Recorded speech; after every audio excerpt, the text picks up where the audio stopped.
Hello DCN Army, welcome back to a brand new video. We are the 14th of June, again ready to share with you the latest hot topics in the Web3 space. Nothing new at all. Make sure you subscribe, it continues to motivate us as well. Throughout the week we share with you the latest hot topics in our Telegram as well. You will find that link in the description down below. We've selected 4 articles to go through in today's video. Make sure you stay tuned until the very end and you will have your update for the week and be ready to take on the next challenges for next week. Let's move on with the first article of today's video that takes us to one of the biggest payment giants of the world, Swift. They've now decided to collaborate with Chainlink and actually multiple financial institutions for a blockchain interoperability settlement experiment with Citi, BNY Mellon, a huge United States based bank. They actually are helping Circle in issuing USDC. BNP Paribas, who has also been a huge actor in the crypto space as far as being an institutional and centralized company.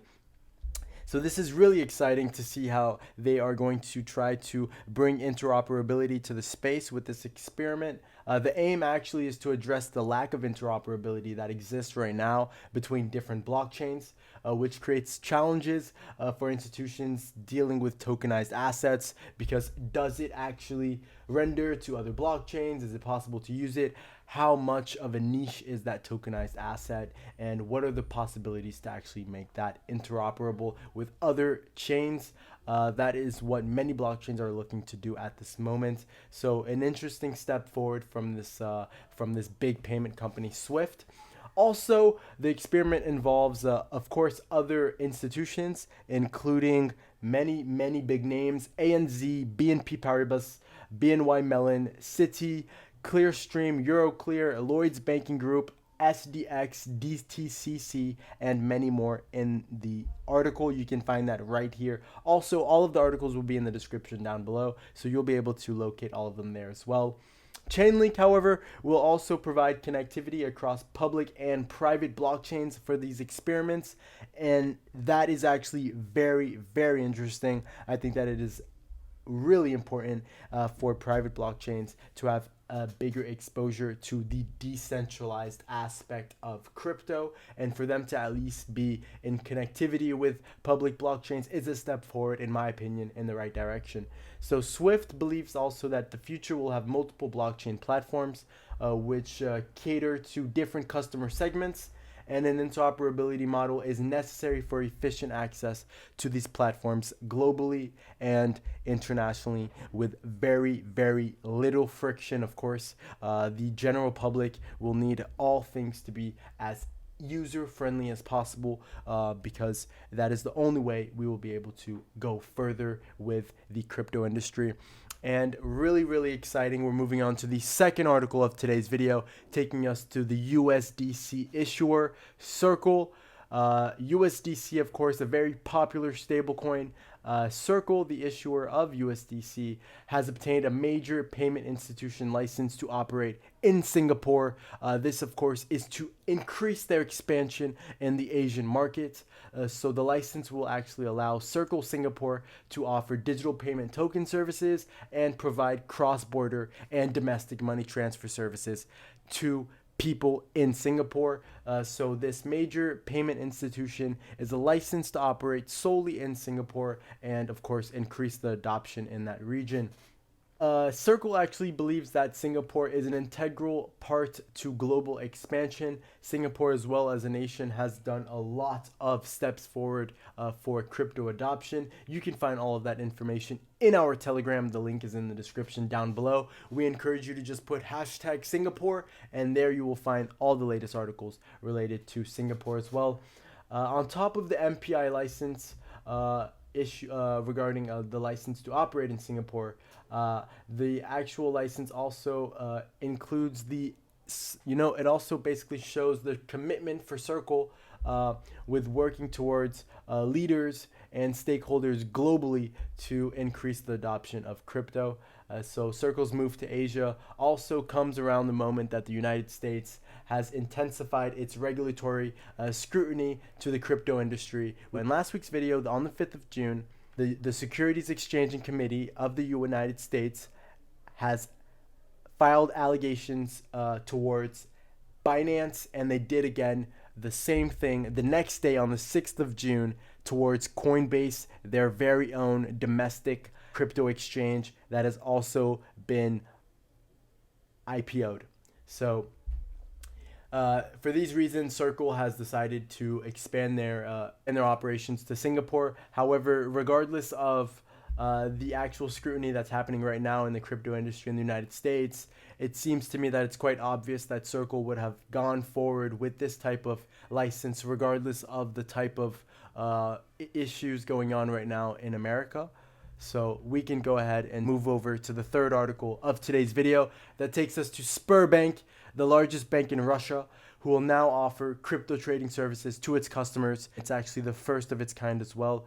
Such a big bank, the largest bank of Russia, will now gear towards crypto trading services and speculating on the price of cryptocurrencies and allow that for its customers, which means that they will also have a regulatory framework around the type of gains and taxes that will be on that as well, which will surely come afterwards.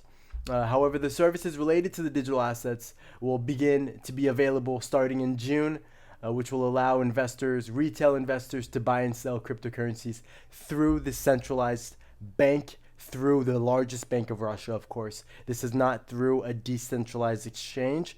Note that it is a centralized exchange. It is the Bank of Russia. The introduction of cryptocurrency trading services by Sberbank signifies progress in the international cryptocurrency industry. That is definitely for sure. So also in this article, the Russian government, they've decided to actually begin to regulate multiple cryptocurrency trading platforms in the country rather than creating its own national crypto exchange. In any case, Russia will continue developing platforms and organizations in the crypto sector to, of course, continue to regulate the process and facilitate cross-border transactions. They're currently undergoing many sanctions across the world, but they're finding themselves in positions to align with nearby countries and find alternative solutions to continue on operating in the real world. Here we are with the last article of today's video, taking us to the European Union, who has now published the markets in crypto assets legislation in the official journey of the European Union. This marks another milestone for cryptocurrency and regulatory frameworks around the industry. The legislation is actually going to come into effect by December 30, 2024, with some provisions starting in June 30th, 2024.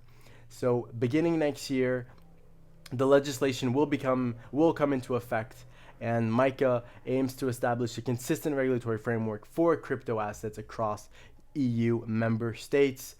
So the legislation includes requirements for registration, of course, authorization of cryptocurrency issuers, exchanges, and or wallet providers as well. The framework addresses market abuse, insider trading, manipulative behavior in the cryptocurrency industry. We can only recommend and encourage you to stick with the DCN Army. At least here we share with you no financial advice, but only the latest hot topics in the crypto space. And this week's video clearly shows that we are taking big steps in the crypto industry as we speak. Also in the US, regulatory actions by the SEC recently against Binance and Coinbase, as mentioned before, has now put an even bigger pressure on crypto markets and operators. Although, on the other hand, the crypto industry actually has seen a lot of inflows since the SEC has announced these allegations. So the exchanges are facing lawsuits related to unregistered securities and failure to register as licensed brokers. So in that case, they are facing penalties. And we at DCN Army, of course, will keep you updated with how that's moving forward and what's next from the SEC, and how Coinbase and Binance will continue to operate and offer cryptocurrency to the world in general. We at DCN Army, the DCN Show, thanks you so much for tuning in to a brand new episode here at the DCN Show.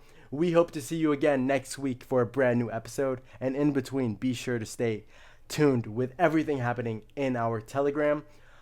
All of that sent to your phone right away at the moment. And it's exciting news. We appreciate all of you. See you in the next week's video. Ciao, ciao.